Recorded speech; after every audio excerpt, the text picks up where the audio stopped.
যারা ফজরের নামাজ ঠিকমতো পড়ে তাদের জন্য 10টা পুরস্কার। 1 নম্বর, যারা ফজরের নামাজ পড়ে আল্লাহ তাআলা তাদের নামটা মুনাফিকের লিস্ট থেকে কেটে দেয়, সুবহানাল্লাহ। 2 নম্বর, যে ব্যক্তি ফজরের নামাজ পড়ে তার দিনটা শুরু করে সারা দিনের জিম্মা আল্লাহ তাআলা নিয়ে নেন, সুবহানাল্লাহ। 3 নম্বর, যারা ফজরের নামাজ পড়ে তাদের পক্ষে ফেরেশতারা সাক্ষ্য দেয়।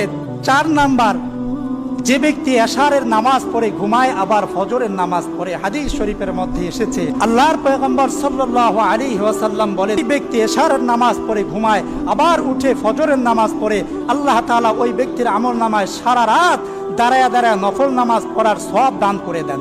5 নম্বর, যে ব্যক্তি পায়ে হেঁটে, গাড়ি দিয়ে না, পায়ে হেঁটে মসজিদের দিকে গমন করে ফজরের নামাজ পড়ার জন্য, কিয়ামতের ময়দানে আল্লাহ তাআলা ওই ব্যক্তিকে আরশের নিচে ছায়া দান করবেন।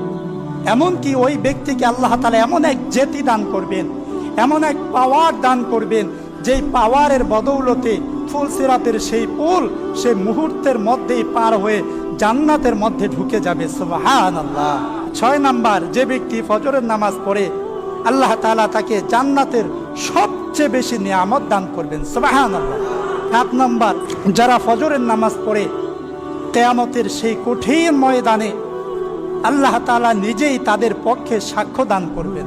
8 নম্বর, যারা ফজরের নামাজ পড়ে আল্লাহ তাআলা তাদের জীবনের সব কাজ কর্মে রিজিকের মধ্যে বরকত দান করে দেন, সুবহানাল্লাহ। 9 নম্বর, দুনিয়াতে যা কিছু আছে, তাম দুনিয়ার যত ধন ও সম্পদ আছে যদি এক পাল্লায় রাখা হয় আর ফজরের নামাজ যদি অপর পাল্লায় রাখা হয়, ফজরের নামাজের ওজন সবচাইতে বেশি হবে, সুবহানাল্লাহ।